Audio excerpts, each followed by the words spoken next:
ಎಲ್ಲ ಪ್ರಾರ್ಥನೆ ಮಾಡಿಕೊಂಡು ಭಜನೆಯಿಂದ ಹೊರಟಾಗ ಅಲ್ಲಿ ಕೇವಲ ಗುರುಗಳು ಮಾತ್ರ ಅಲ್ಲ ಬಂದಿದ್ದು, ಗುರುಗಳು ನಿಮಿತ್ತ ಮಾತ್ರ, ಗುರುಗಳು ಮುಂದೆ ಇದ್ದಿದ್ದು ಅಷ್ಟೇ, ಎಷ್ಟು ನಿಮ್ಗೆ ನೋಡೋದಕ್ಕೆ ಅಷ್ಟೇ ಇದ್ದಿದ್ದು.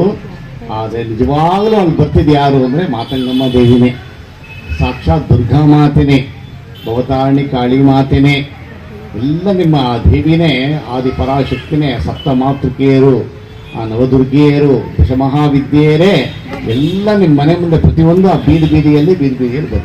ಅದಕ್ಕೋಸ್ಕರ ನಿಮಗೆಲ್ಲ ಅಷ್ಟು ಆನಂದ ಆಯಿತು.